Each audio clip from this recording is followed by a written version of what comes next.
and welcome to the Keiwear Show, where we talk about life, love, and the pursuit of happiness. I'm your host, Keisha Mayo, and we have a special guest on today. Today, we have gospel recording artist Micah Clarke. Welcome to the show, Micah. This is such an honor having you on today. Please introduce yourself to my viewers. Keisha, family, super excited to be here. Yes. Like you said, I'm Micah Clarke. I'm a Miami native, now living in New York City, singer, songwriter, recording artist, psalmist, creative. And I'm interested in what God is doing in my life and in all of you. I'm super excited to be here. Yes, and I'm super excited to have you. And I tell you, I listened to that Oh Holy Night, and we'll get into that later. But you sound just like Tevin Campbell. You have an amazing voice. Thank But you. I know you said you was raised. You said where now? I'm sorry, I didn't. Miami, Florida. In Miami, Florida, Florida. Florida. And how was your upbringing? My upbringing, I always say I come from a legacy of the faith. Very strong ties in music and ministry. Hmm. Great grandparents are pastors, grandparents are pastors, parents were youth Wow. pastors. Uh, aunts, all of them, they sing and they preach, and it's embedded in me. The word is embedded in me. Uh, Developing a relationship with God is something that is I've been taught since I was conceived.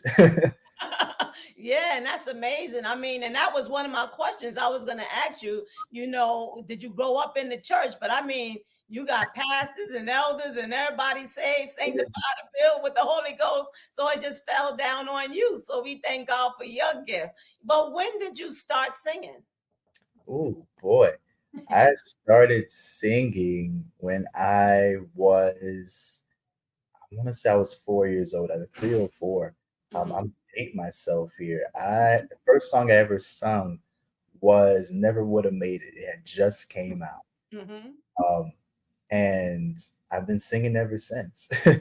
Wow. Ever since. And who was your inspiration growing up? Growing up, my biggest inspiration was my aunt. Shout out to Aunt Laverne. Um, Hmm. she taught me all that I know. She led by example.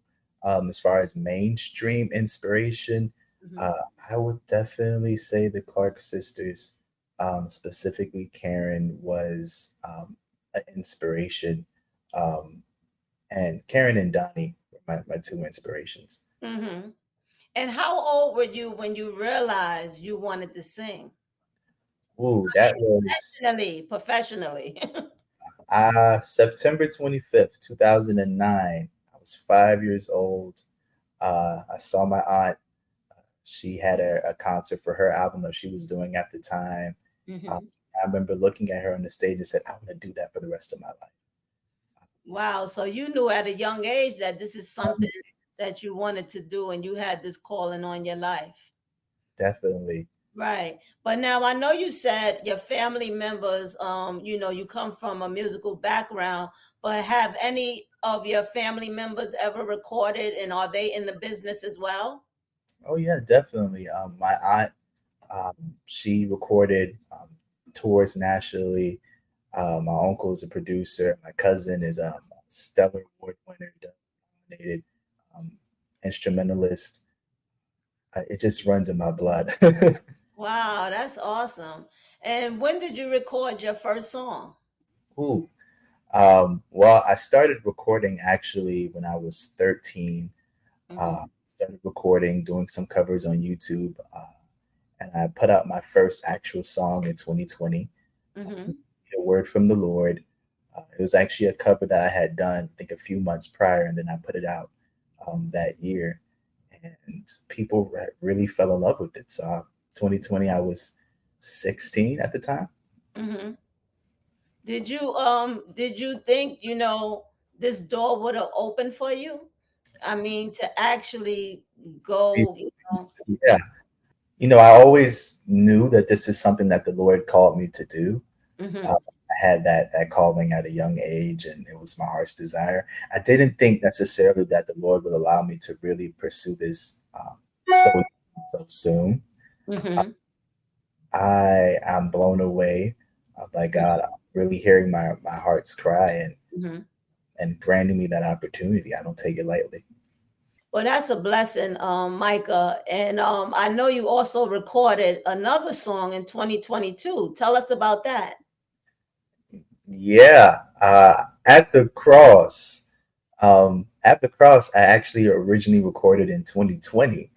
So I Mm-hmm. was not originally recorded, but Oh, I okay. lost the files. For 2 years, I lost the files to At the Cross. So when I finally got it back, I said, we're not sitting on this anymore. Hmm. Uh, so I released it 2022, uh, and I produced it myself. Did Wow. the changes in lyrics myself. Did all everything was completely me. So it definitely stretched me, but I'm thankful for that record that I did because it helped kind of develop me vocally and to kind of hear where my voice could go. Puberty was a big change for me because I was a little soprano kid hitting all the high notes, and then it came and it shifted some things. So At the Cross was that record that kind of helped me solidify vocally where I was. If you His left that to me, it would have been done way sooner. God But knows what he's doing. he's telling you, wait, wait, wait, my son. In my timing. And do you always hear, like, do people always compare you to Tevin Campbell? I mean, Yes. 'cause I tell you, when I heard "Oh Holy Night," I was like, wait a minute, who am I listening to? Is this Tevin or Micah? It was a lady that came to my church years ago, maybe around 2019, 2022. Um, and she said, she was a visitor. She said, listen, I don't know if anyone's ever told you this, but you sound like Tevin Campbell. And I was like, huh? And ever since she said that, everywhere I go, I'm either being compared to Tevin Campbell, Brian Andrew Wilson is another name that comes up. And then people compare me to Tone B. Slade, which I think is a stretch. But Tevin Campbell is definitely the one that I'm consistently compared to. I'm honored. I'm humbled. Mhm. I don't think I could get up there like they do, but I'm thankful for the comparison. But you have a vocal range just like them. I mean, you can hit the notes that they hit, you know? So I wouldn't say I can't do it. Look, you can do all things through Christ. If you need to hit a note, you won't hit it. My Because aunt always told me, you have that vocal range. my Voice aunt, is incredible. And I thank know you came from, a gifted family, gifted in music, but did you have training? Sometimes you. we can have a gift, but you still take training classes. Have you done that? No. Wow. So fun fact, I like I said, puberty took a lot out of me. And it got so bad for me because I wasn't able to hit the notes like I did or kind of sing it how I felt it, that there were some days I'm just like, man, forget about this. Mhm. I used to have a family member that was like, you need lessons, you need lessons. Um, and so I didn't have lessons. How I learned to, I guess, relearn my voice was listening to the greats, listening to Karen, listening to Donnie, listening to Derek Coley, listening to Vanessa Bell Armstrong, listening to James Moore, Wow. and Those just are the greats. Mhm. um, and that's how I learned how to control my voice Mhm. and learning, how to maneuver, and that's how I learned. But I didn't have any classes on it. So Wow. me and the Lord. Lord gave it to you. Favor ain't fair, right? Oh, And if you could open up a show for any artist, who would Ooh, it be? boy, if I could open a show for any artist, Hmm. I would say, I would say Karen. Hmm. I would say Karen. I would open up for. I think sometimes her influence comes across in the way that I sing. Sometimes, Hmm. so it would be an honor for me to open up for her, the Clark sisters. The legends. They've been in this game for 50 years. That Hmm. they want us to be the standard. I think they definitely deserve that. So it'd be an honor to. Well, we're gonna touch and agree on that. Man. And you got some heavy hitters behind you working with you, like Dr. Liz Black, So David Bratton, you working with some people that's really pushing you. So, and we know that God can do anything. Anything but fail. Exactly. And he'll give you the desires of your heart too. Listen, So we thank God for that. But how did you connect with Liz Black? ooh. So like I said, I was originally from Miami, moved up to New York a year ago. And I sat in New York for some time, and I was like, God, I'm only up here for a certain amount of years guarantee. I think I got enough time to be waiting around. We got to do something. Mm-hmm. And so I started reaching out to all these promoters and people who were having these events, and none of them responded except for one event. Mm-hmm. Um, and it just so happened Liz was being honored at that event. I Wow. remember looking at all the different flyers, and Mm-hmm. Liz's picture was on every one of them. She was either hosting or something, and I Mm-hmm. didn't know who Liz was. Right. Fast forward to the night of the event, I did my song. I couldn't hear what I was singing. The audience couldn't hear me. If you ask Liz, she said it just sounded terrible. It was bumping and something. Couldn't hear nothing. Uh, Mm-hmm. but she said the Lord shut off one of her ears, and she couldn't hear anything but my voice. Uh, Wow. and after I got off the stage, she found me and she said, I gotta talk to you. And we talked, and the rest has been history. Wow. That's a blessing. And God had you at the right place at the right time.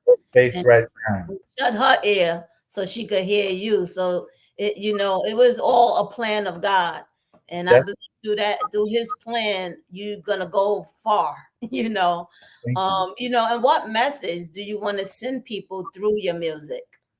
Um, well, I want people to one hear music again. I Hmm. think the industry and specifically gospel is shifting a lot. Um, Hmm. it can kind of get a bit confusing as to what you're actually listening to. Hmm. Um, but I want to bring that classic sound Hmm. gospel. Okay. And how was it like working with Grammy winning engineer David Darlington and Billboard #1 songwriter Yeah. J. David Bratton? How was it working with them? It was an experience. Dave Darlington, I was a little nervous going into the studio for the first time, and I got in and we just started talking, and he just felt like someone I knew forever. Hmm. David came in, and he just knew me right off the bat, Hmm. and I was so thankful to to have that opportunity and to experience working with those legends. Uh, Hmm. it meant the world to me. Right. And now, do you write as well? I do write. I started writing at 6 years old, right after that event that Wow. changed my life. I started writing, Hmm. and I've been writing ever since. And now, where do your inspiration come from when you're writing? Do you wait on the Lord to give it to you, Yep, or do you just? the Lord has to give it to me. Hallelujah. I like to minister from the heart of God. So if the Lord gives it to me, I'm gonna go, and if He don't, I'm gonna sit down. Um, Hmm. so as the Lord gives me, and as the Spirit gives me, I write, and that's usually the best material anyway. When it comes from the Lord, you can't go wrong. Oh, okay. Now, are you one of the praise leaders at your church? I was the minister of music at the church I was in back in Miami. When I moved up here, I took a back seat role just to help support the team that's already doing great. If it's a team already doing great, is if it ain't broke, don't fix it. So just to go in and help support and be a part of that, knowing that all of this would start happening so soon. Um, so yeah, my steps are definitely ordered by the Lord. Yes.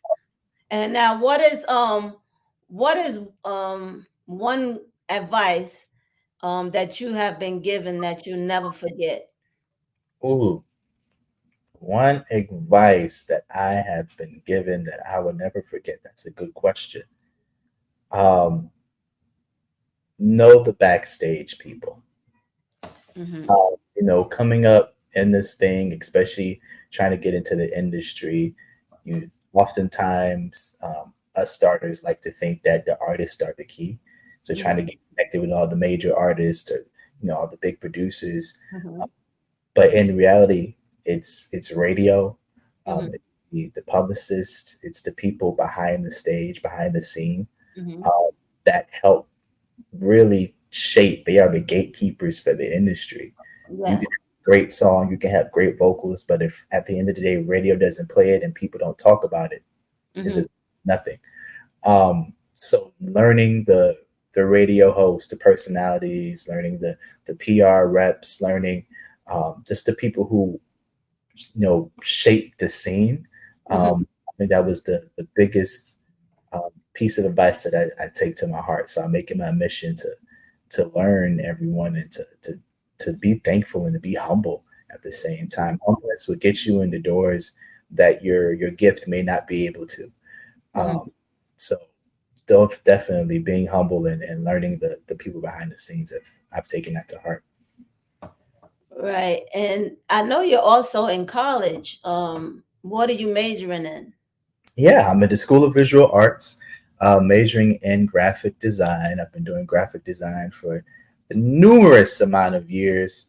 So I figured it makes just good sense to go in and get the degree in that and call it a day. Right, right. And now how do you balance that? Because like you said, you're doing so much, now. How do you balance school and music? Definitely. It definitely takes a God type of discipline to be able to balance that all out.